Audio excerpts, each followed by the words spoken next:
Ghostface here. He's gonna keep coming for us. Did you miss me?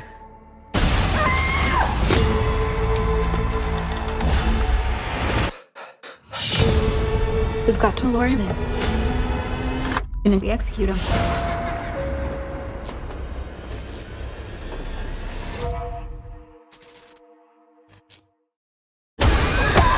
Scream, rated R. Now streaming on Paramount Plus.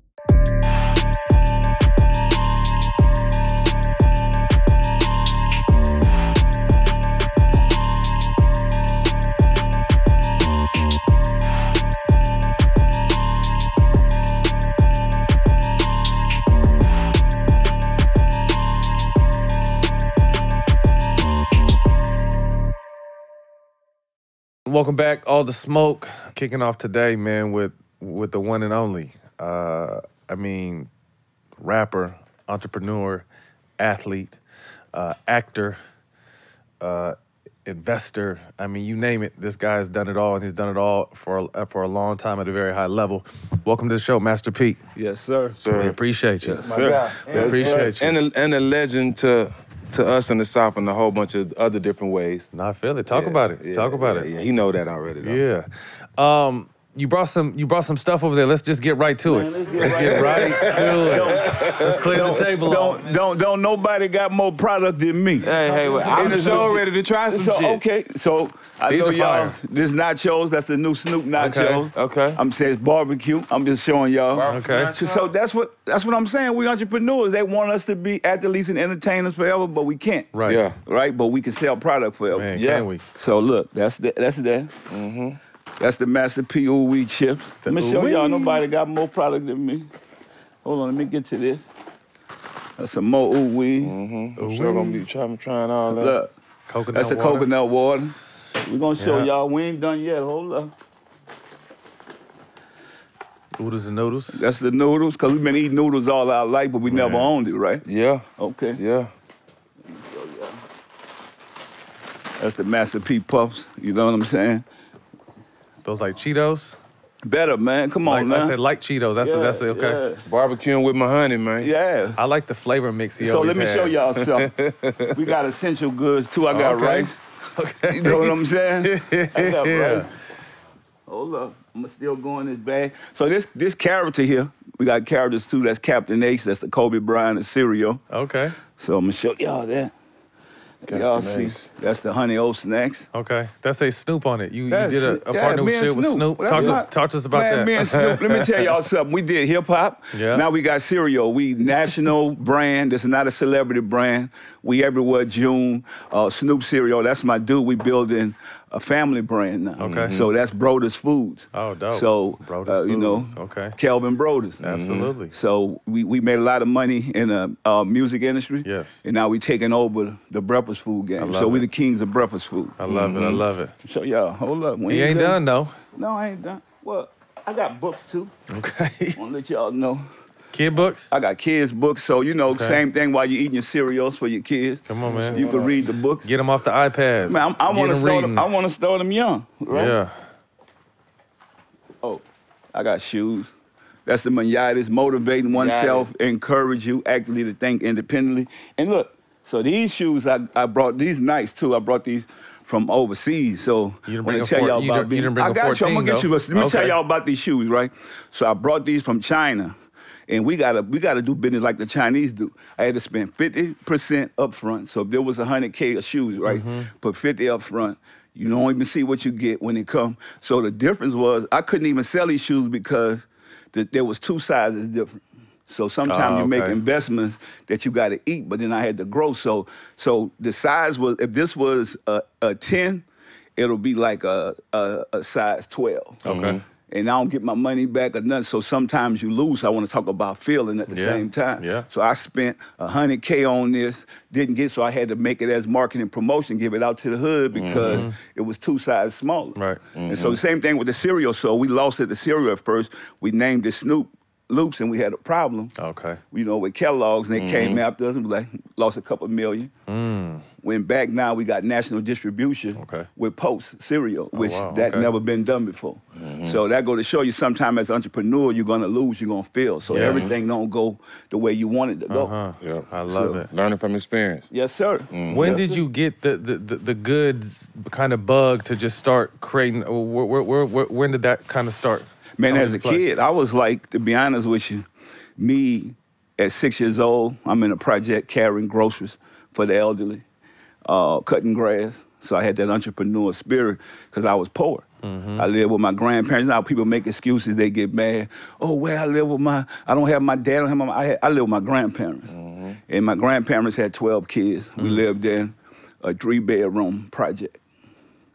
And so I never had my bed till I went to college. So basketball was my life. So people would look at, oh, he played basketball, but basketball was my life. That's what really got me out the hood. And so, I mean, it drove me to where I'm up at night balling, working on my game in the Calio projects, knowing that you could get gunned down at any day. So, but people start loving me because of my basketball. They be like, oh, that's Pete, man. You know, let him go. We don't do that no more. No. We gunning everything now. You know what I'm saying? And so that was a good thing for me growing up. If you had talent, people would let you survive because they figured, well, you might be the next to make it up out of here. You got a chance, Yeah, no, man. So for me, being an entrepreneur it's been my whole life. Because I ain't never had nothing. I'm like, man, I gotta get something from my mama, which was my grandmother. So I worked hard for her. Say, I'm gonna change this, you know. And I never thought that way, like, oh, I live in the projects. I always had the mentality, I live in a mansion. And I never said I was broke. I always said I'm waiting on my money. Because my cousin, she was in an accident on a bus, so she'd always be smiling, even though she lived in a project. I said, what you so happy? She said, I'm waiting on my money. I got hit by this bus. They're going to send me a check. I'm going to get me a Mercedes. I started taking that. I'm waiting on my money. You know what I'm saying? Yeah. Me being from Port Arthur, Texas, that's 5 hours from where you from in New Orleans. And, you know, similar with me growing up in my city, a lot of people protected me because they knew I had, you know, an opportunity to play basketball. With you growing up in the Calio projects, you know, me knowing how crazy it was and how hard it was to come up out of there, how did you survive that? And also, you know, we're trying to make a living for you and your family. How did you figure that out and get to music to figure out music was something to get you out of there? I had to be an actor. Because it was kill or be killed. And so my acting skills kicked in. I wanted to live. And I think you can't be afraid to know that anything could happen to you. So I knew I could die, which a lot of my friends, they just thought they was tough. My brothers, you know, all of them died at a young age because they feared nothing. And so I think having that fear, knowing that I can die, kept me to live. And like I said, my acting skills kicked in. Man, I'm not about to kill nobody for you. You the oldest of 5. Yeah. And so people come at that time, you know, back then, you get a murder charge, you under 18, you get juvenile life. And you could get out by the time you make 18. So, say, I ain't about to do that for nobody. So when it go down, I'm like, man, you know, I'm out there with that thing, man. The police coming, I got to go. You know what I'm saying? That was my mean to be able to get out the way. And I think basketball did it for me because I was a tough kid when it came to basketball, you know. He used to try to bully me all the time. Nah, man, I wasn't trying to bully you, bro. No, look, Steve, this is how it happened, right? So you know by me coming in the music business, by that time I'm in the music business, but they don't really know that I really do this. But this what saved my life. So, you know, you walk in these gyms. So when you say that, like to my homeboy Bias, he with me, he light-skinned. We call him Dirty Ray. He probably one of the toughest light-skinned dudes to live in the project, you know. So when I met them at UCLA, I used to come in there in ball, but I want to see. The other light-skinned dude was with him. Remember, what's the other dude? Right there. Ray. Yeah. Ray Young. Yeah. So that was our. So that was our coming into college. So we were, you know what I mean, and this is when he was hot too. So I was always listening to his music in high school, and I remember we had Kobe up there, Paul Pierce, Shaq, everybody was up there. But when I saw P, I lost. I'm like, yo, that's Master P. Like, come on, man. And he was out there, and he was doing his thing. Obviously, he could play, you know what I mean? But it was fun because he just had that mentality of just toughness and on, and I liked it too. But, you know, obviously I had to like kind of show, okay, we gonna bump. Nah, but he know me from the Bay. Like, you know, I got my hustle game with all this stuff. When you talk about the products, like I played for Coach Cal, so people don't know. I've been against Jason Kidd, all these dudes. Really played. Gary Payton. You know what I'm saying? Like, we got some wild stories, you know.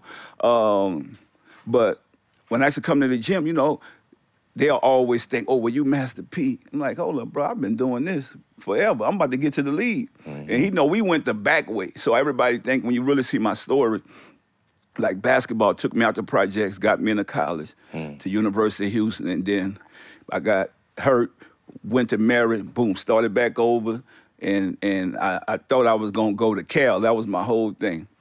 But the dude at Cal was like, we don't take no junior college transfers. And so when I got to the Toronto Raptors, he ended up being a recruiting coach. I dogged him out.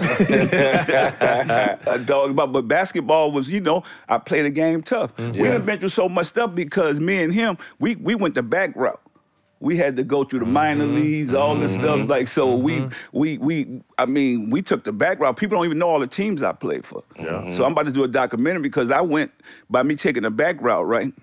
My favorite coach was probably Donnie Nelson. People don't know that I played. That's my guy. See what I'm saying? So this what Donnie did was I got a 10-day. I was playing against Earl Barkins and them. So they sent me up on a 10-day. Donnie Nelson was going to give me a two-year contract the next year, but he got sick. So I met Steve Nash down there. I went straight at his head as soon as I got in there. You know, so Donnie was like, man, no master, I like you. You tough. So that was a good experience for me. But I don't know if you remember this at Sacramento in the summer. You came up there with what you with Mike Bibby. Yeah, I played on that summer league team. I think you got hurt. Yep. I didn't play, but yeah, I remember. Yeah, we went at it then. Yeah. We went at it But then. it was dope, like I said, because I mean, you were one of my favorite artists growing up, and then just to see you transition and to see that you really had game. You know what I mean? So what was that transition like? Obviously, you had, and I want to get into how you got into music, but we'll go back to that. But platinum, multi-platinum artist, entrepreneur, businessman, but you still wanted to chase your first love and your first dream. So just talk about that journey because it wasn't smooth. Basketball was it. It's the journey, like you said. I love the journey. It wasn't for money, so I played in the CBA. I probably made like $1,500 a month. And I had millions. Right. You know what I'm saying? We flying on a little small... Bullshit. Yeah, the little small planes in and out. But that journey, I tell you all the time, is like all this stuff. It's not about getting to the end of it. It's the journey on the way. That will push you. It drive you. So that journey pushed me to made me just want it. And I had that dog in me. And that just took me to the next level. But I feel like basketball got me off the streets. And so that's what really took my life to another level and really saved my life. Without basketball, because my coach, I was the last one to get picked up on AAU. So my coach would be like, man, I love what you're doing, but you a tough kid, and we need you. But I lived in the middle of the jungle. And so my grandmother said, if y'all want my grandson, y'all got to come pick him up. And so, you know, that let me know that people believed in me. Similar story with him. Yeah. And that to me, that drove me to another level. Like a lot of dudes I grew up with, you know, they kids in the NBA. I played with Jaren Jackson, all them. So, you know, they kids and now I'm able to pass that down to my kids. So you want to look at basketball, I'm gonna tell y'all something, what we gotta look at, right? People always compare Michael Jordan and LeBron. Why they never compared Larry Bird and Pistol Pete? They don't do that. You see what I'm saying? We don't want to do that. A lot of self-hate. We have to change that. Even LeBron now, to be able to get in the lead with his son, I seen with his son number 10 on the projected picks, yep. Yeah, and so I looked at that. You like, people, oh man, I don't think he that good. So you know what, man? That's history. Me and you know the dude could play. Straight up. You see what I'm saying? But just because he LeBron's son, now everybody gotta. But wouldn't you like to see that? Like imagine that we could have did that with our Any door kids. I can open for my sons, I'm doing it. I'm doing it. My son a dog. I don't care nothing about all that. Like, you know, I'm like, man. Our look, sons go to school together Notre Dame. Yeah. So, you know, and this how I raise them. Right. We live in the mansion, but you raised like you in a project. Like, I ain't gonna give it till you want it. I'm gonna support you. Exactly. But we got to support each other. But we live in a culture where there's a lot of self-hate. And we got to change that. So that's my mentality is, you know, for us, when you look at a lot of these shows and these bloggers and stuff like that, we rather entertain than educate. We have to change that. That's why we dying so young, and that's why our people, because now all you look at is headlines. You don't even look at the truth no more. Nope. Think about it. None of that stuff no more. Nobody has no integrity to say, let's do the truth. Yeah. You know, like nobody never really stopped and say, man, can Master P really play basketball? What he was doing before the music? Yeah, no, let's be honest. It's about being first, not right. That's what they I'm want to be saying. first instead of, we were just talking about with the young college boy last night that went out and had a career high, and you know he was involved in that murder situation, and everybody dogged him saying it was this and that, and come to find out he was innocent. But there's no. But well, guess what? They ain't gonna go back and rechange that. No, they ain't do it. That's not. what I'm saying. Why they quick to make you guilty before you guilty if you black. Yeah. You know what I'm saying? You don't have to be guilty, but as soon as they mention that in the paper or mention your name in it, you guilty. Yeah. Because the end result is not gonna get posted the same way the accused was posted. But let me tell y'all the problem gonna is, happen. right? It's like us. Think about it. We all come from the struggle and the pain, right?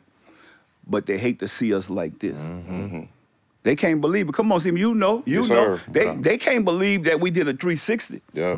They can't be. They want me to just be a music guy. Right.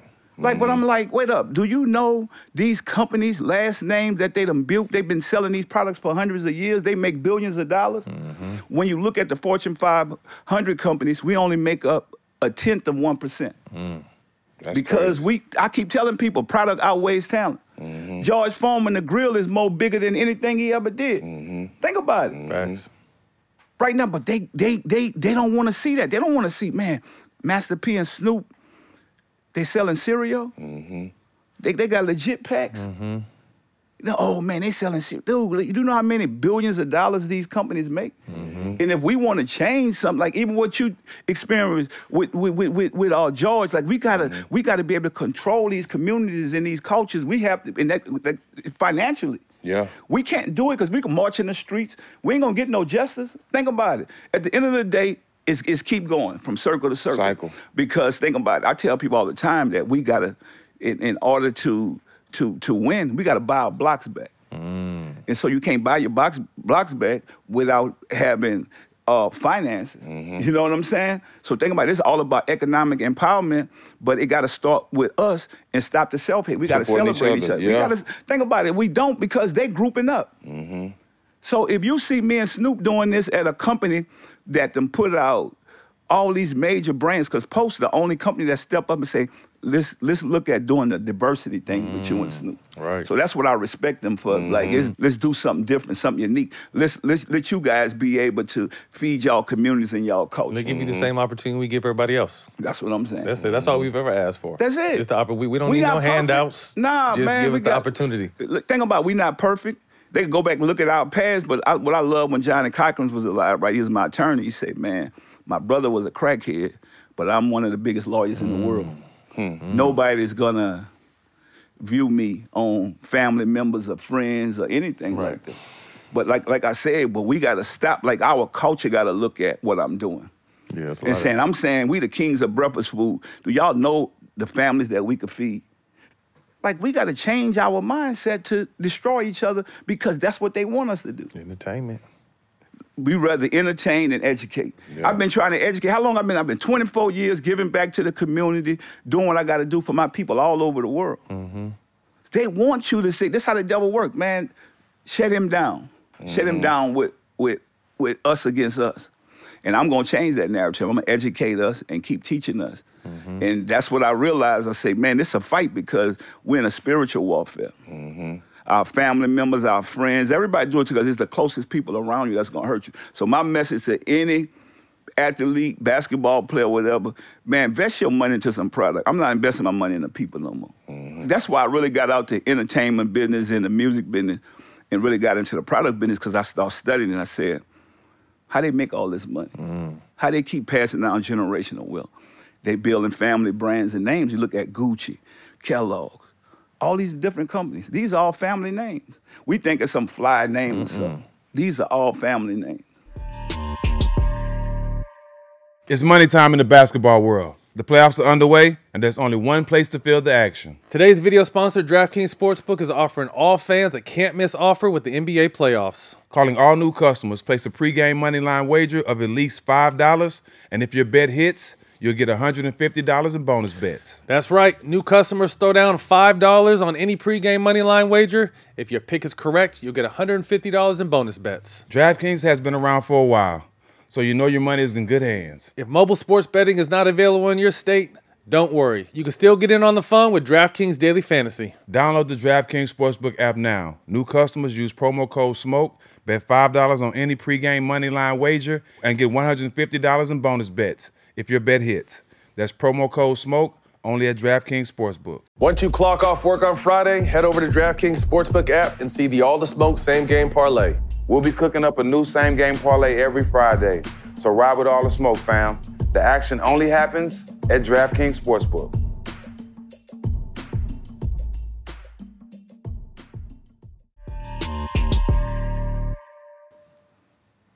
And we losing. We losing because we sitting around thinking. Think about it. I don't care how cold y'all was in basketball. Y'all can't play no more. Me either. I tried to dunk the other day. I couldn't. Almost lost everything.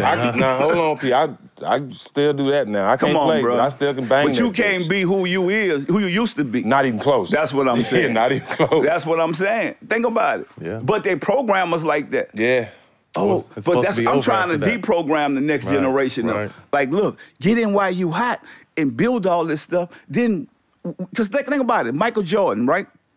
They talk about Jordan, but his biggest strength is them shoes. He can't fly like he used to no more, but guess what? In your mind, you like, oh, I need to get them Jordans. That pitch on the shoe still flying. That's all he needs. See what I'm saying?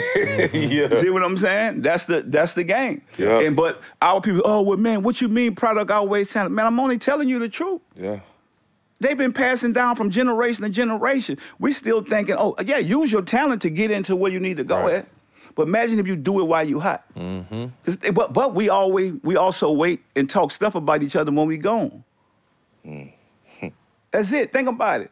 At first, when you look at it, right, from Nipsey Hussle, he couldn't sell 200,000-300,000 records at once. And when he gone, 3 million, 5 million. Kobe, the greatest player in the world now that he gone. Let's be honest. They celebrate you once you're gone. That's it. Well, I'm going to give them a whole bunch of stuff. When I'm going, y'all can buy everything. I'm cool. Give it to my family and go Straight build. up. You ain't got to buy it right now. You're going to buy my shoes. You're going to buy all my product. That's cool. I get it. Yeah. But it ain't nothing going to change about it. It's going to be the same product. Yeah. Nipsey had the same record, bro. That went triple platinum. That everybody loved now. Same clothes. But that's why we got to keep educating them. The ones that want to listen. The ones that don't want to listen, I'm cool. Yeah. I ain't trying to teach no knuckleheads nothing that don't want to learn. But if you want to learn, I'm gonna educate my culture and my people. A lot of them. Love it. Let's go back to New Orleans, the music scene. What was it like in the 70s and 80s? Man, I grew up listening to like Run DMC and all the old, music back then. Because as a kid, and for me in New Orleans, coming to that 80s, 90s era, it was all the bounce. Jazz. Yeah. Yep. Jazz, Louis Armstrong, all that. Fat Dominoes. That's just the music you heard because with your grandparents living with them, like that's what they was playing. And so the Marvin Gaye's, Let's Get It On. Yeah. And, so I grew up listening to that, and I think that's what really put me on the path of the music, as a kid. That's so. When did you, pursue music as or when did you know that music could be, can take you places? Well, so I didn't know. So when you see I got a TV series called No Limit, TV series like the BMF, that'll be coming real soon. With so. Deion Taylor, right? Yeah. Shout out Deion, that's the homie. And so I'm gonna tell y'all, like nobody don't really know this, but so this hand, you see how rough it is, and this hand regular. So I got shocked as a 5-year-old kid. I'm in the tub. My dad come, big old dude, told me to go sit the trash out. I'm chilling. I forgot. Bam, I hear him knocking on the door. I jump up. I'm listening to Run DMC. I try to grab the radio out the wall, and it shocked me. They rushed me to the hospital. I'd have been gone. And so it went through this hand and came out my feet. Damn. And I knew music was something in me, and I didn't know it, but I used to like DJ for my grandparents at their little supper parties. They do the little supper, and I used to DJ, but I never knew that I was gonna be in the music business until after I got hurt in college playing basketball. So my grandfather was like, you need to get up and go do something. Because I'm thinking I'm gone. I'm thinking I'm going to the pros. I didn't handle my business. So that I had to figure out something. I just always used to listen to music. And so I think that's how music I started really realizing. I started singing little songs, writing little songs on my own in a project, but I didn't know it was gonna go this far, you know? So at one point, you get hurt, you stop, you take music serious, you succeed at that. What was that journey like? Because you went the independent route too. Yeah, so I was 18 when I got hurt. I laid down for a little while, bam, then left, went to Richmond, California. Bay Area? The Bay Area. I mean, Richmond, California, I opened up a record store. All these people be saying, man, that person young. No, I opened my store at 19. And so I learned the music business in Richmond at 19. So I couldn't even buy the music I wanted because I was too young. You had to be 21. And so I opened up this store. It was No Limit Records, so people don't realize that's how I learned the music industry. No Limit was a retail record store. In Richmond, I had a nice fixed up car, so everybody used to come. You know, I don't care whether it was Tupac, everybody. They come, you know, put their records in their own consignment, and I sell it. And I learned the game from the players from Oakland to Frisco to Vallejo. And then I started hanging out with E40 Uncle and start really learning the game. But I started at 19, man, so anybody that's young, like this a young man's game. Straight up. So stop saying all that, oh, he young, he don't know. No, man, we got in at 19. Yeah. And I went from making no money to $10,000 a month to $10,000 a day. Damn. And I ended up taking over. So what I learned, I started the West Coast Bad Boys. And that's how I got on. You know, because I was country, man. Like, they ain't like... So I put my money and invested into a whole bunch of artists, whatever they wanted, and created that brand, the West Coast Bad Boys. Then I came back home and created the Down South Hustlers. It's always something in our lives, especially when we're trying to figure out who we are. It's always something or somebody. You know what I mean?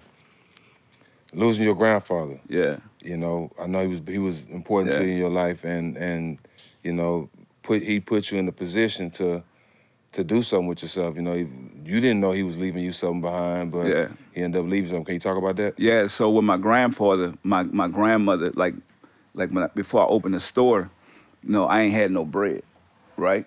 When my grandfather passed, they gave her a settlement. I think it was like 200 and something thousand. She gave all the kids 10,000. And first, No Limit was gonna be a mobile detail. I had the whole plan, but my brother was a hustler. He a gangster. He like, bro, I ain't washing no white people cars. Straight up. So I'm like, okay, I got to figure out something else. And that's when I went to the store, but you know, I was the last one with my grandfather. And so that's where the whole No Limit camouflage, he fought in the Vietnam War. Okay. And they never gave him the $10,000 for us to move out the project to go get the house that he was gonna put down on. So he always tell me, you know, grandson, you gotta start your own business, start your own army. And that's where the whole No Limit camouflage thing came from. And so then I ended up getting the $10,000 that he never got, but he gave all his kids 10 grand. My grandmother did. And so my brother took over the streets, and he got killed at 19. And a couple of my other family members, they did their thing. And I went straight legit cold turkey, like I'm gonna do this music thing. All in. And so that's when I jumped in the music thing after my grandfather and my brother passed, to where like, I gotta do something different. Like I don't wanna die on these streets, I gotta build a business. And that's when I really start putting everything into this. And I told you about my boy Boz. I'm like, bro, we can't be on the streets no more. And we got all in. We ain't trying to put a half foot in, none of that. Anybody around us, we going hard at this. If we don't have no money, we gonna go without till we make some more. But we ain't taking to the streets. And so that's what's really, thankful for my grandfather that did that for my family. And the sad part about it, we would have never knew what happened, but a nurse called me and told me that she couldn't sleep, that she gave my grandfather some blood thinning medicine. He was a big old strong dude. And that's how we got the lawsuit against him. Damn. The truth came out. Yeah. So from that to opening the record store, how did No Limit come about? Like the record label, how did it blow like that? It ain't blow at first. Right. I was the opening act for Tupac. That by me being from the South. See, nobody would never know that you was opening up. I was the opening act. So, but I started on the road like. What year? Like around what time was this? That was early 2000 or early 90s. Nah, because he passed in '96, I believe. So this was like right them 2 years before that. Okay. Like I was the opening act on there. So the white guy who announced me be Mr. P, the country singer, because I'm from New Orleans, right? Man, that's the first time I wanted to fight this old man. I'm like, bro, look, you do that again. Well, fuck you up. Mr. P. Put your hands together for Mr. P from New Orleans. And so I got his mind right, and I'm out there performing, right, and I'm singing "Body, Body." And one dude, I don't know if it was drunk or whatever, he was bouncing with me. Bounce, bounce, bounce.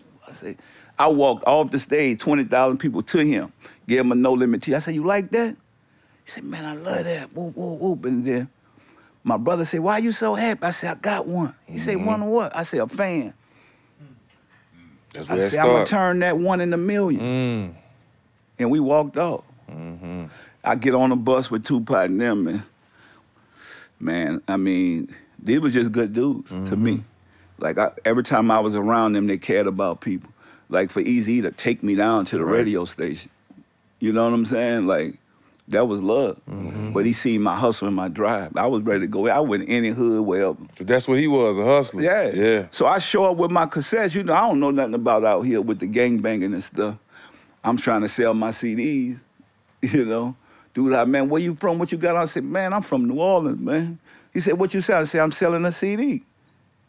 He said, you know where you at, huh? I say, no, sir. I said, I'm just trying to sell a CD and make it.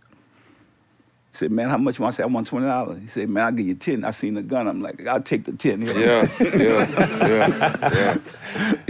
And that's when like Eazy was like, man, some of these places you can't go, but I wasn't used to that. I'm from the South. He know we move around. Yeah, we move around. We don't really know that. And it's like, that's when I started really understanding the neighborhoods. The culture, yeah. The culture. And stuff. Because even in the Bay was different. The Bay, we were just hustlers out there. You know what I'm saying? It wasn't like... Right, it wasn't no colors. Man, we go to the car show, turn up, you know what I'm saying?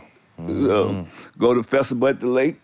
The lake. The lake. Yeah, so, man, but it's knowing those different cultures and then taking that and getting on the road with it. So I think that was my biggest strength. Like I said, showing up, going to every hood. I went to New York, Chicago, Texas. I just started showing up. And I started watching the other people. At that time, Rap-A-Lot was so big. I studied their movement.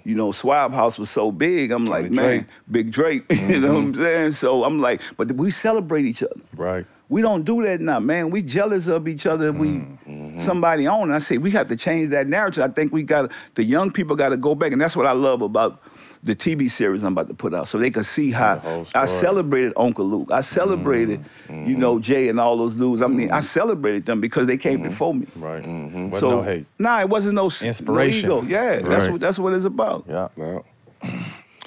So when did it click for No Limit? I think it clicked for No Limit when I put the Ice Cream Man album on. Because everything was dark. Think about it. Everything was black. It was dark.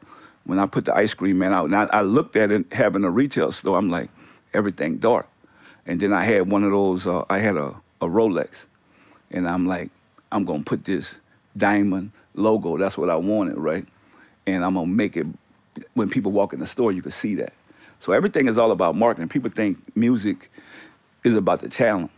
I always tell people it's 10% talent, 90% business. And so that's how I was able to make it. Building that roster for No Limit. For me, you know, there's a lot of artists that was on the roster, but being from the South, there's some people that are on the roster that a lot of people don't talk about that really was the heart of No Limit to me. Like, he just came home, Mac. I just lost my brother, and one of our favorite songs was My Brother that he got on his album. I know you know what song I'm talking about. That was a song. But guys like him and Mr. Servon and Kane and Abel, all these people that you were able to put together for the how was it the journey building that roster? Because you had a lot of artists all at one time. Yeah, I mean, we wanted to do something different and show the people around us love. That was my whole thing, building a family, building a team. So I built my company. Shout out Mia X too. Mia X, Mia X, Mystical, C, Silk, Fiend. Just a lot of talent, man. A lot of talent and Crazy. Bringing all those people together. It was just a lot of love, you know, because everybody was passionate about making it out. And Mia X came to the Bay with KL, and that was the reason I went back home, because Mia X was like, I like what you're doing. Because, you know, I was in the Bay, I had it going on with me and Eazy-E. Shout out to Eazy-E. Eazy-E was the man. He was our Drake. Think about it. Man, Eazy-E was a monster. Him and CMT. You know what I'm saying? Like, so that's where I spent a lot of my time at. But when Mia came, she was like, we got to go back to the South because, you know, like, we need that type of music. But Eazy-E was, I mean, I can't wait to get back with Eazy-E. I'm gonna work with him on this No Limit TV series. The soundtrack. Yeah, because we want that feel. Yeah, absolutely. And being able to get back home and just hook up with all the artists, man. Like, I don't know if y'all remember this. Dangerous Dame was signed to me. You remember Dangerous Dame? Yeah, he was too short for us. Think about it. Like, he was in something happened to him. I don't know what. I think somebody dropped something in his drink or something, man, and he wasn't the same ever since. But that was probably one of my favorite rappers that we had on the label. That in the early beginning, that was gonna be huge. And like you say, Mac, before Mac went to prison, and Mac was like Nas for us. Special, bro. Yeah, Mac was special. And I'm glad he home, and we celebrate him. So I can't wait. We'll be talking about this, right? So I don't know if y'all seen last year, I had my first annual birthday bash in New Orleans on my birthday, which was last year, right? I brought Snoop out, brought so many big acts. I mean, we shut the whole city down. We did it at the Smoothie King. And so I had the date. We didn't know that they was gonna make it to the playoffs.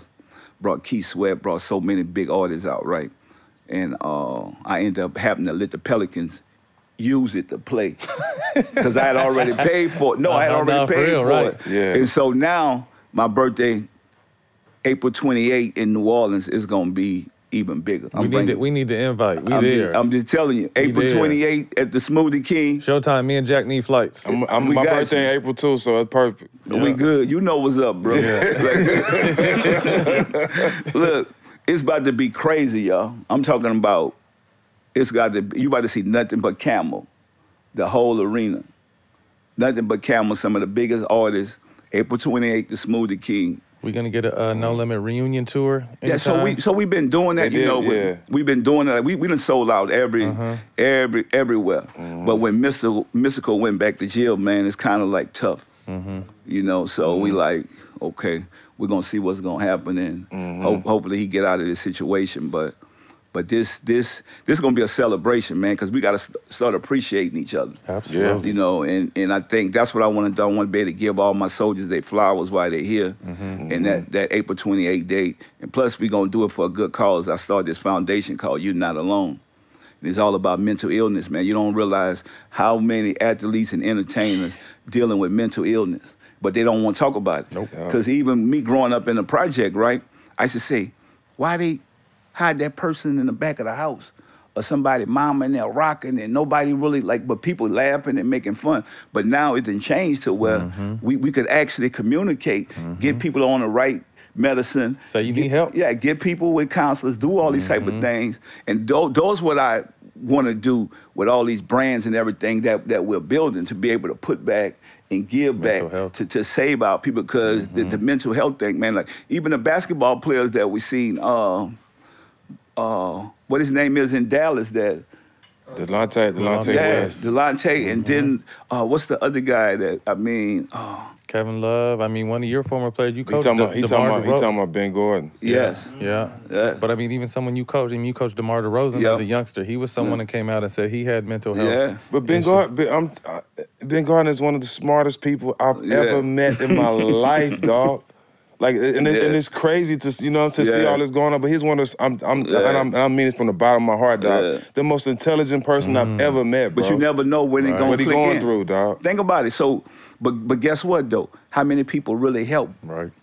They say all that, but they wait, oh, well, you ain't hot no more. Nobody really care. They don't care. And so those are the type of things that we have to change. And that's why I go so hard on entrepreneurship, because without that, we can't build economic empowerment. Because think about, even with what y'all doing now, who would ever thought that you guys could do that? Nope, I know damn well nigga motherfucker thought I'd be in jail. I thought you'd be in jail. Hey, keep it gangster, for real. Yeah, bro, because he was wild. That last fight you had, right? Nobody thought you could overcome that. Nobody. They count you out. They counted me out. They count me out. Think about it. Me growing up in the project, bro, I'm doing music. They couldn't believe it till they actually seen me on TV. And most of them probably was in prison by the time they caught on. They were like, man, that's my boy. He used to be back. I'm gone. I want more out of life. And that's all we did. We ain't no different than them. God gave us a second chance. Some of us third and fourth chances to where we like, man, I started thinking different. Yeah. That's when I knew, I'm like, man, God got a bigger plan for me. And I'm not afraid to accept this challenge and go on it. But most of my friends, dog, I told you, they was just too hard. They ain't want it. They ain't want it. It's like, like some people say, man, I'm a diabetic. Not me, I ain't about to speak that. Think about when you speak that. Yeah, come on, you can manifest You bad manifest shit that just like for this real. shit. Yeah, facts. Yeah, just like we manifest, man, I'm about to, like, oh, what you gonna do? Man, I'm about to take over the grocery stores. That don't sound cool. Well, I'm saying I'm gonna take over the streets. Oh, yeah, you can go do that. Right. But if I told you I'm gonna take over the grocery store, you like, oh, man, come on, man. Yeah, because it ain't it's working that. Yeah, take over it don't happen overnight. You're Bro, let me tell y'all something. Crash. Man, let me tell y'all something about this, right?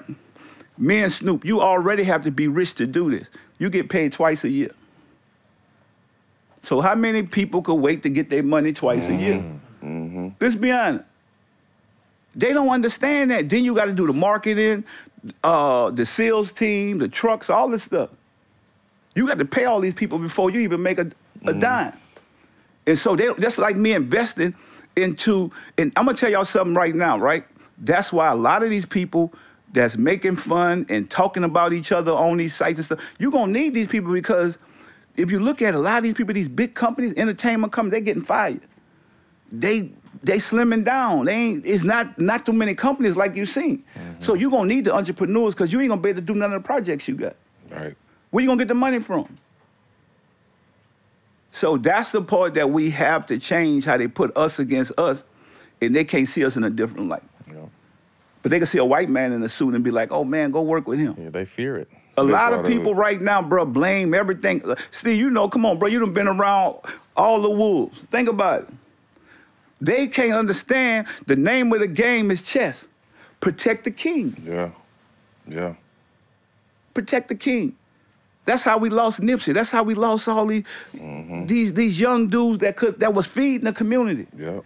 This man go in the community, you're supposed to protect him. They trying to eat Tear the key. you down. Yeah, we trying to tear Why you him down. and not me? That's the whole thing. Why him and not me? Well, but that's why we got to go. think smarter now, too. A lot of stuff I used to do, I don't do no more. Yeah. But I'm still that same dog. Yeah. You just don't put yourself in that position. I don't have to. I was about to say, you don't have to. Think about it. If one of them make it out, they not going to do this. Man, you ain't real no more. Okay, well, cool. So you want to come live where I live better, you want to walk around looking crazy. Go ahead. I'm kind of past keeping it real. I'm more of keeping it right. Yeah. That's what I'm more on. Yeah. I didn't graduate from keeping it real. I didn't master that shit. Man, let me tell you That something. shit is not beneficial. Nah, I'm going to tell you At some something point, I got a about lot of fines for keeping it real, my nigga. But keeping it real don't exist. Because it's natural. I mean, that's just me being solid, but at the same time, you need to keep it right, bro, because keep it right is way more beneficial than keeping it real. Because everybody ain't going to keep it real with you. Nah. Well, think about it, if you look at it, right? Free thug. Yeah, everybody that say they love you until something happen. Conditional love. And then you looking for them. Man, where they at? Man, all these people. I like what you said, though, dog. Keeping it right. Yeah. Being able to speak the truth. Yep. Because that's it. Some people don't like the truth. No, it hurts. It's like, bro, okay, why I'm successful and why you not? I must be doing the right thing. But the thing, what we did was we worked. Like, once we brought Snoop and signed Snoop, like, Snoop probably was on so many of them records, man, because we didn't mind working. We didn't think about it. We like, you know what? If we get hot, just keep doing music, keep putting it out. We was almost like, so I learned that from like being an athlete in the gym. You got to stay in the gym if you want to get better. You got. I tell people all the time, you can't cheat this game. This is the game of life.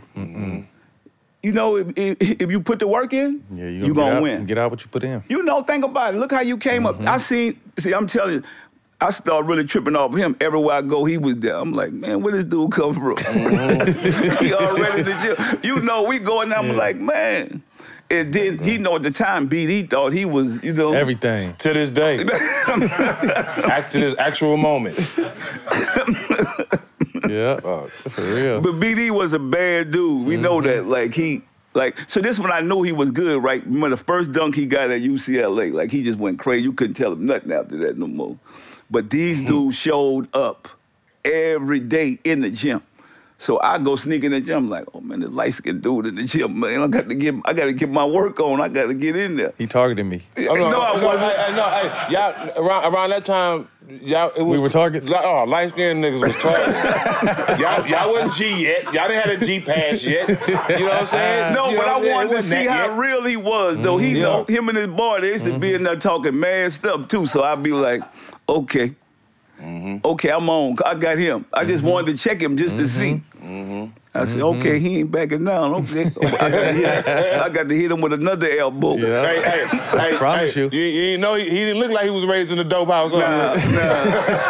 He didn't look like it, I know. He fooled me. For real. No, it's funny. I really tell my I call back home, like, man, you'll never guess who's up here. And they're, who's in? Master P, he out here hooping, but we might have to fight. He keep trying to fuck me up, elbow me, whoop. And I'm like, damn, it's P. Like, damn, I was at a crossroads because I was such a big fan of your music, but at the same time, we was really going at it. Man, I come from court. playing with J.R. Wright and them, That's bro. the Think homie. about it. You know, like, yeah. It was nothing. It's just go after whoever. Get like, what you you know want. what, to be honest with you, it was all about having heart. Once you showed you had heart, you was good. You was good. You know, like, after that, it was like, okay, let him shoot the ball, let him do his thing. Yeah. You know what I'm saying? Yeah. But when you walk in that gym, because you already put, you got so many stars in there. You got to try to find something. Man, you got to make somebody know that, oh, you belongs in here. Then back then, shit, you lose. Yeah, you might as well go home. Yeah, You ain't getting back on the court. Not at You better UCLA. win. And there was 3 courts, too, and you still would be a 45-hour down. You spoke to grabbing Snoop, and I've heard him speak in other interviews and just how instrumental you were as almost a mentor, teaching him things, guiding him things. He talked about how when you went out there, you bought him a house and put it in his name, got a car, put it in his name, and just kind of taught him that side of it. Talk to us about that experience and also what Snoop brought to No Limit. I mean, Snoop brought everything to No Limit. I mean, I was a fan of him, but just by me having my money right, sometimes you gotta watch and say, who gonna be next? I knew Snoop wasn't done. And so by me having my money right, I said, man, if man, had the right people around him, that's Snoop Dogg. Come on, man. I said, bro, come on, what you need? Let's go. And he was like, man, I don't have this. I said, man, come on, bro. We about to go get all that. And we went and did it, and he just worked. So to this day, Snoop is my best student. No Limit is a university. And now he his own boss, making millions and millions and soon to be billions of dollars. But it never been no jealousy. It never been, oh, I want what the boss got. Yeah, because you got him at a down time. Yeah. He was down at that time. Let me tell you something, man. Me and Snoop laugh about this all the time. I could own half of everything Snoop got right now. But I'm like, look, bro, that's you. Whatever you need to do, when our contract up, go on, move on, and we like brothers. And so that's why I create all this product for them, because we got real love for each other. It's not about money. We don't do this for money, bro. We do what we love. You got to be passionate about something. We gonna get to the money. We gonna get to the money. If you get out there and do your product right now, I'll be everywhere. People say, man, why you be promoting them cereal like that? Come on. Wait up, we own this. Anywhere I get an opportunity, I'm gonna promote my brand. And then while Snoop on the road or he overseas, I'm still going crazy. Oh, Snoop cereal. P, why you ain't put your name on no? Because Snoop the most famous rapper in the world, and we put this behind his brand, and guess what? We gonna celebrate him and do what we gotta do, because guess what? He let me play my part in his life. In the same way, we switching it up, doing what we got to do. We ain't sitting around hating on each other. We like, man, no, but we know nobody gonna be here forever. But we realized that, okay, why didn't I lay our imprint on you? Legacy. Well, we talked about this last night about kind of how you can use a sports analogy in life and business, just playing your role. You know what I mean? Sometimes you're the lead, sometimes you're behind the scenes, be the boss. you put, it don't matter. I'm cool. We gonna get it. Long as we get to the money, that's it. Think about it. It don't matter who up front or who. And guess what? They've been doing this for years. And that's what stops everything is people. I want to be the lead. Man, I want to be the lead. That's what you just said, right? That's what you just said. Comparison is a sin. Look in the Bible. So a lot of people, that's all they do is compare with everybody. They comparing themselves with, oh, well, I wish I had what you. You really don't want what I had, because you really don't want to put the work in what I'm doing. A lot comes with Do you really want to do this? Think about it, because I watch people even now, these youngsters be like, oh, well, if I post this twice, I can't post it anymore. I'm posting every chance I get. Because, think about it. We ain't on the corner. We ain't killing nobody. We ain't doing nothing wrong. This legit. I'm not going to be proud of this. Like, man, me and Snoop created a whole brand. Like, this not even about cereal. Bro, we created a family brand. Bro, this brand, I love that idea. Me too. Bro, this food. And think about it. Snoop is a founder. So I tell Snoop, I say, you know what? This is what we going to do with you. Like, they got Mr. Post, Mr. Kellogg's. Now you got Mr. Brothers, which is Snoop. Talk to him. And guess what? We could feed so many families now. Because think about when people look at Snoop, they think, oh, they think of weed. They think, no, bro, now your grandkids could go in the store with this. With a cat. They wanted me and Snoop to put our face. I said, no, Snoop, we ain't doing that. We created that character. So we Captain got this H. now, That's too. what I'm We got saying. this now, too. We got books. We educating our culture, educating our people, and we growing and we transforming. We ain't, don't look at us like we the same, but don't hate if you're not going to really put the work in. How you going to be mad at us if you really don't want to be us? Because you're lazy. Yeah. No, people hate what they can't be. Yeah. They hate that you're doing it, and it's not them. That's that simple. Well, but you know what, y'all? I love the haters. I love when they motivate me. They push me like in basketball. Like, okay, well, P, you can't do this. All right, watch where I be at. And speaking of watch where you be at, not just music, you got into movies and acting. Yeah. What inspired that? I mean, I told you I was already acting in a project. So once I got into, mainstream, I'm like, why not? Been doing this. I've been doing this. I got to, when the police come, I got, oh man, I play basketball. Oh, okay, so you go ahead on. Basketball saved me. I keep telling people all the time, man, the police would let me go because they be like, man, I know Slim ain't a basketball player. And that's when I knew I had to change my life. Because I'm not going to be able to keep sliding through on that, like, oh, you a hooper. They got, and the one police told me, yeah, we got a bunch of hoopers in prison. Dude pulled me to the side, like, I know what you're doing. You one of the tallest ones out here. They got a bunch of y'all in prison. I started thinking, like, okay, man, I got to find something. Like you said, I got to change my life. But it's all in, like you said, it's got to be all in. You can't have one foot in that and one. You got to be, 10 toes. When I did that, it worked. That's when God started changing my life. Because if you look at it, right, everybody think that. So think about it, Steve. Everything that started happening wrong with you, you thought that you was doing something wrong, but it really was God was testing you for a bigger blessing. You abusing his blessing. Yeah. Yeah. Because think about it, I was even helping the wrong people. Man, what I God always told me, say. like for real, like I was, bro, I P, I don't was. mean to cut you off, but I said this to that class last night. Yeah. God will not bless you because you got the wrong people benefiting from your blessing that you don't want to benefit. And that's what I was doing.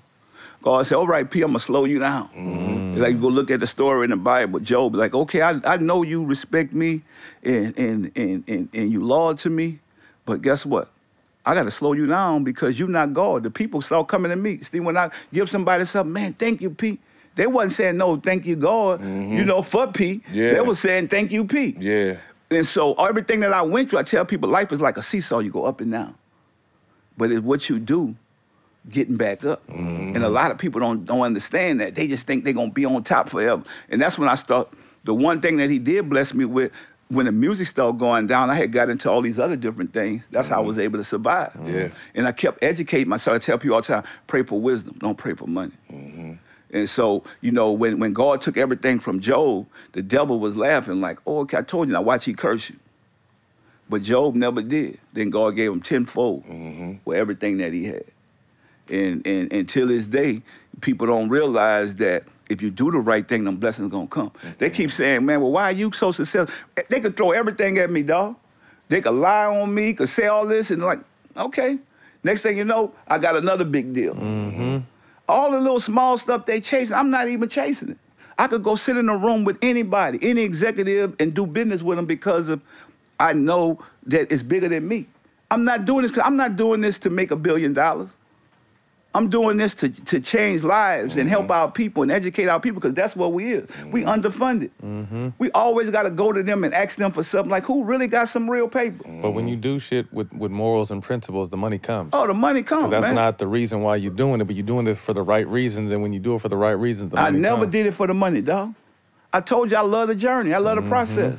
The people who see me, this is when I get away from people. Oh, yeah, people, let's do this. We're going to make $10 million. I'm like, really? I know you ain't gonna make you doing this for the wrong reason. Now you want me to invest my money into this, and you telling me how much you gonna make, and then we don't make nothing. I'm the only one lose.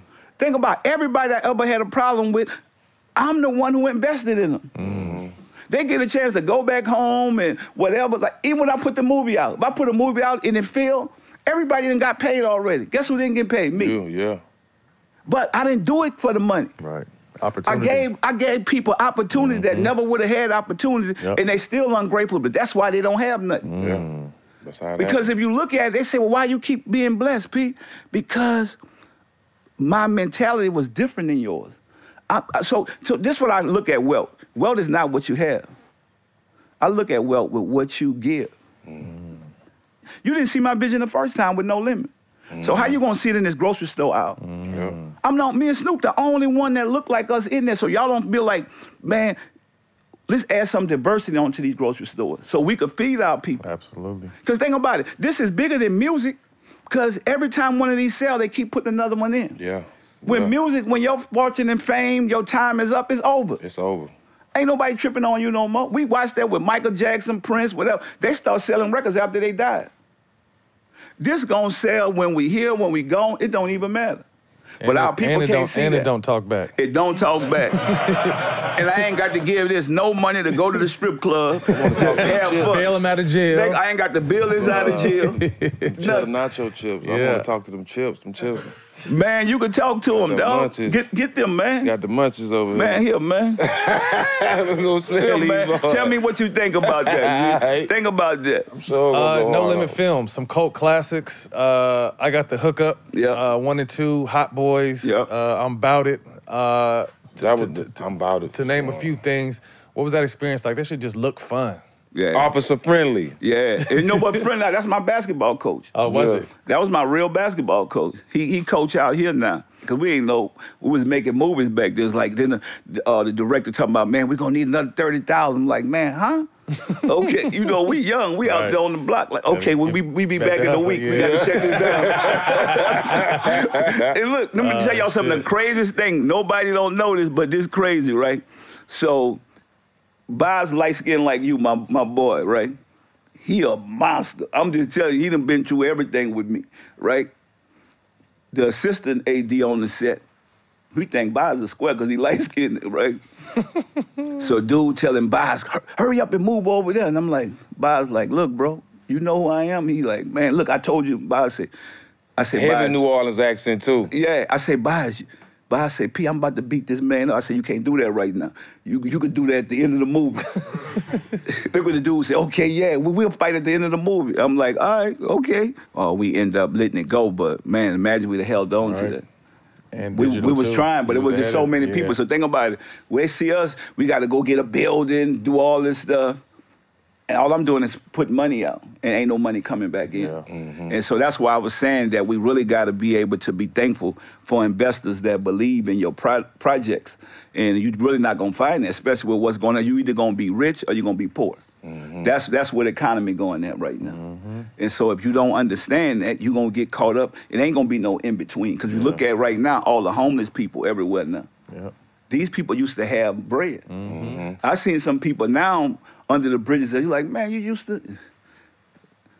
So that's where the world going at. And so opportunity. We could give our people those opportunities because we creating, something bigger. So my whole thing is what I've been trying to teach our culture coming into Hollywood. Imagine us being able to do this like that. Like, okay, I could put you in this. We couldn't do that. No.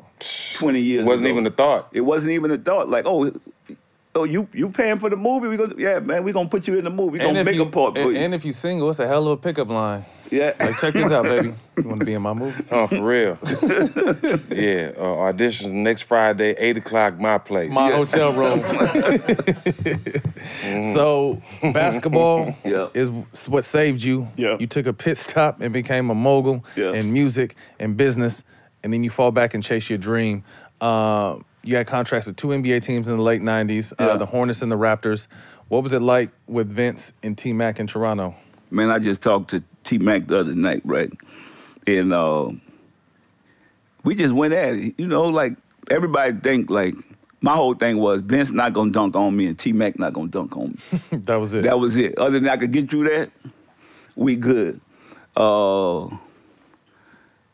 And that's what it was for me. It was like, I'm not gonna let these dudes do it. I don't care. I told Vince, I'm like, look, bro, I'm gonna file you or something. So might as well just chill. 1-2 times after that, they ain't even trying to dunk on me. So it was like we had that. But I came out different, man, because when I was in the league, right, the rookie's supposed to carry the bags.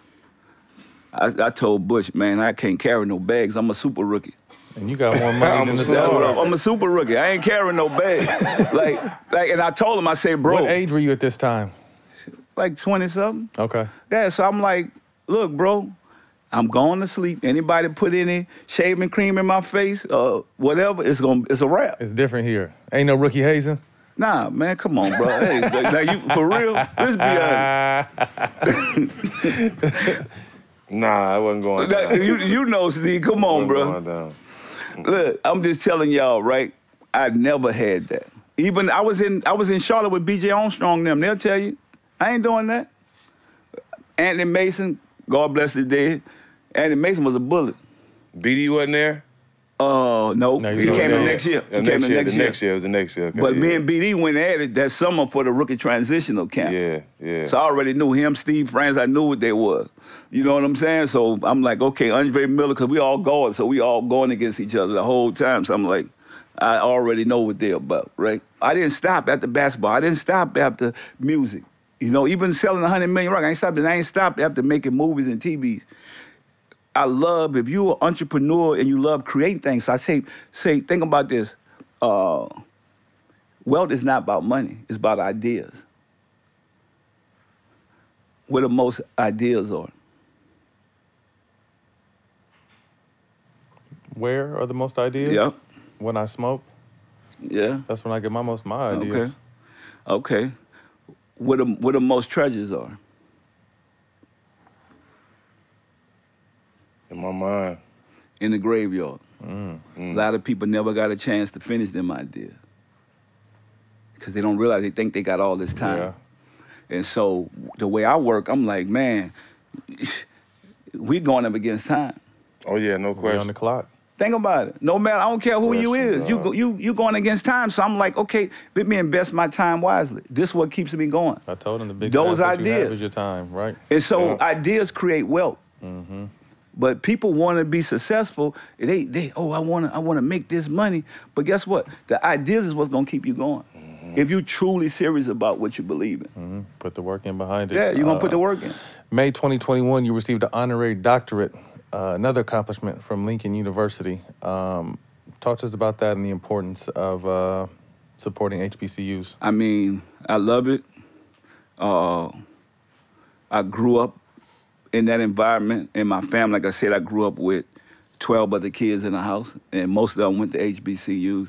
And my thing is, I even sent my son to HBCU at first, but I realized that we got a lot of work to do. Yeah, so it's not even about us. Like, even people got mad at Deion Sanders when he left, but you don't have all the tools you need. The resources. Yep. And but we got to put that spotlight on there to actually change that. And so I think that's what this is about with me, being able to say, I'm not going to give up on the kids in HBCUs, but we got to figure out how to get them resources. And it's about people like Deion Sanders coming through that journey and being able to grow, because he deserved what all the other coaches done got. He won the championship, he paid his dues. Now let him be able to go blossom and take other kids on that journey. Without shitting on them and disrespecting them. Yes, but guess what? Our people... First ones to do it. You know, and we're going to change that. And that's what... But you know what? I'm going to be honest with you. Like, to be honest with you, God to make your enemies your footstool. So we just got to just keep our trust and faith in him, and we got to keep doing right. And they'll get it, because think about it, they fall in line because all they want is some bread anyway. They're looking for a leader. Yeah. And guess what? They would rather be followers, but then when somebody else leading, they can't accept it because it look like us. And think about it, see me on every corner, you see the same stores owned by them. No fight, no arguing, nothing. We can't even stand on a corner with 3-4 of us without trying to kill each other. And so that's why I look at it, I'm like, man, we got to study what they're doing. We keep trying to change the past. We can't change the past, we can change the future though. And if you don't work, they say, you know, a lot of people say, keep the faith, but faith without work is dead. Dead. You know what I'm saying? So at the same time, you got to get out here and do your part. Right. And so you can't be mad at me because I'm doing my part. Right. I found a lane of my own. Like, think about it. I got another company to believe in me. It's all about distribution. So if you look at it, whoever had a distribution, that's how you win. Because anybody could create product. That's why I went so hard to get this distribution deal with Post. Post is serious. That's big. NIL landscape has changed college sports. We had your son on What's Burning. He's navigating these waters now. He's a junior over at Notre Dame. What has that experience been like? He also committed to your alma mater, Houston. So talk to us about that process. Well, I mean, I never seen nothing like that. When I played college, I got $400 a month. And now, I mean, my son is a junior in high school, and he done had some incredible deals already. With Reebok, Simply True, and he got so many other ones on the table now. And I'm like, but I'm showing him how to save your money, prepare, don't just go buy, you know, all this crazy stuff. It's like, understand what investments is. Don't let people come play you out your money. Because think about it, we can't create no more dumb athletes. No. Because that's what they look for. They look for the play on us. Whether you're an athlete or entertainer, you got money, they figure, well, you're not smart as, well, why not? But they didn't teach us banking and economics. And I'm able to do that with him at a younger age. And I feel like he's going to change the game. Because he told me, I say, son, what you want to be in basketball? He said, I want to be the best to ever do it. So that's why I get up in the morning, 5 o'clock in the morning, keep me going with him. And I show him, I say, you got to put the work in. I mean, we putting up 1,500 shots a day. And you know, he wake me up. Because if I got to wake him up, I'm like, we ain't going. You don't love it. You going to love it. You got to show me you love this. And you say you want to be the best to ever do it. I done seen it before. Work in. So think about it. You know, all this almost, or you want to be jumping around. And if you want to be the best to ever do it, then you going to have to work like that. Yeah, and you going to have to stay in the gym. You know, same thing I told her is like, everybody's journey going to be different. So now you in college now, you got to master this game in college. You got to be able to master basketball. When everybody sleep, you got to be in that gym. I mean, Damon Lillard, he did it. He showed us. Think about it, he was like number 1,900. You know. They can find if you're gonna play. If you could play, they're gonna find you. Yeah. No matter where you at. And you know, think about it. It's like we ain't cheating this game. You know, you come see us play. We don't cheat this. Play hard. We put the work in. He a dog too. You know, I seen him play at UCLA a couple weeks ago. So yeah, I'm very impressed. Hip hop turned 50 this year. What does that mean to you? For me, it means no limit. Because we have no limit. People didn't think we was gonna be around, and look where we are. The tank. We're creating products and brands. We linking up. Me and Snoop, we creating partnerships. We creating business and brands. Nobody never thought we'd do that in hip hop. And we also being able to do something that never been done. Give back to our communities and our cultures and educate the next generation. Like, they didn't look for hip-hop to do that. No. And now we selling products for them. We selling their products. If you look at all the products that Snoop sell, it's incredible. And that's how we started this. We're like, man, look, you know what? If you selling their product, let's sell our own. Got the middleman now. Yeah, I mean, the big checks is good. I'll take the 50, 100 million check, but it's cool. But let's go get the other checks that we creating on. And so that's the game we on.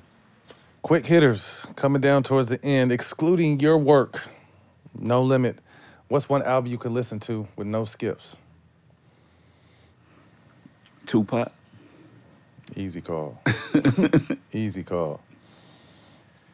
If you got offered a coaching job for a season and build a team, who would be your starting five? Current players only. Current players only? Yeah. Right off the bat, LeBron. You did. KD.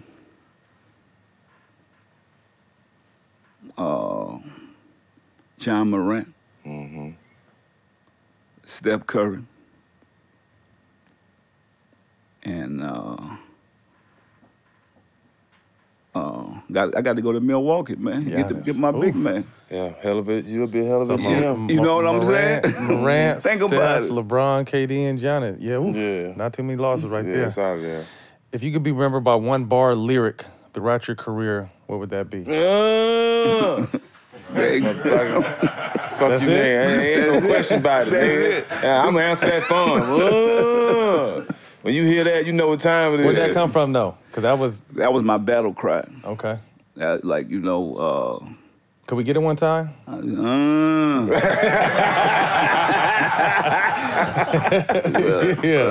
ain't going nowhere. Right, for life. That's like that jumper. You know what I'm saying? Like, I can't dunk. But you know, I still could take a couple pros with that jumper. I be in Chris Johnson's spot all the time. Like, everybody wanted... We just seen your son there yesterday. I had the twins there right before him. Okay.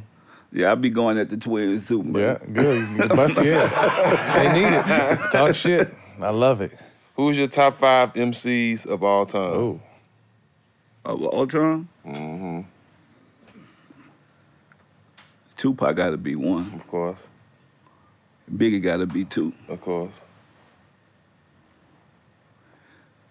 Lil Wayne. That's my goat. I'm going to go with Nas and Jay-Z. Hell of a 5. Hell of a 5. Who are your top 5 rapping basketball players? I mean, it got to be Shaq.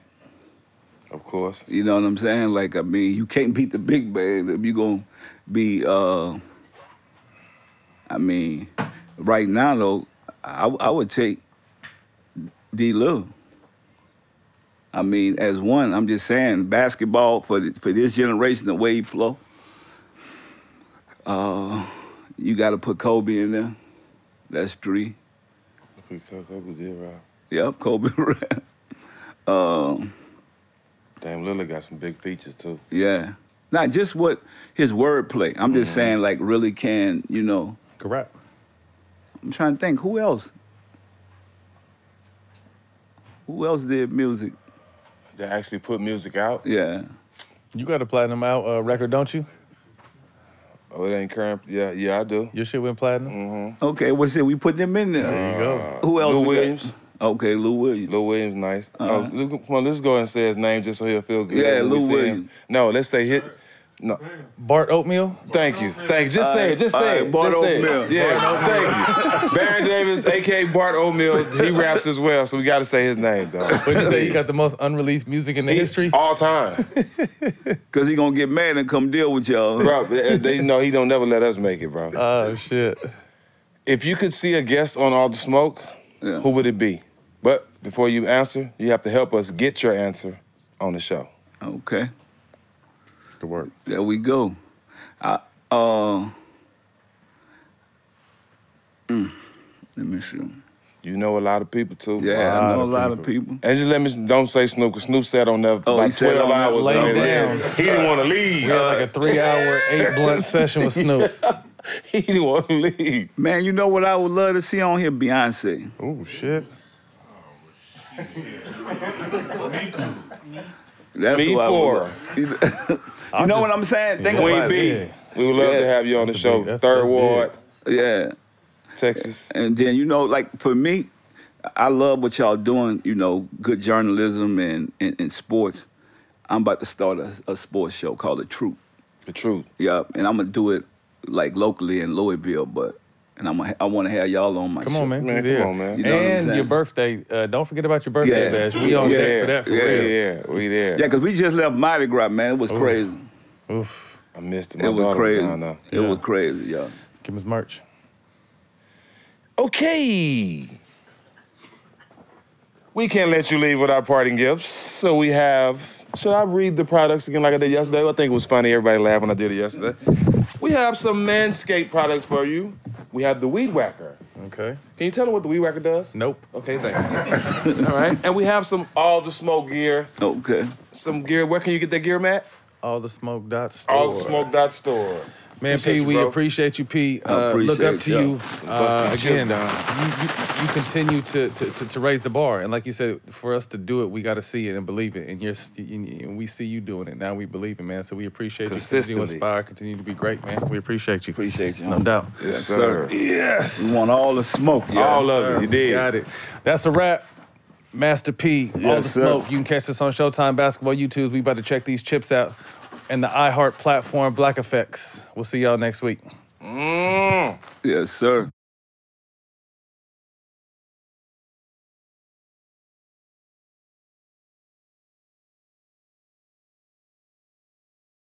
Like me, Lee Murray wanted to be world champion in the UFC.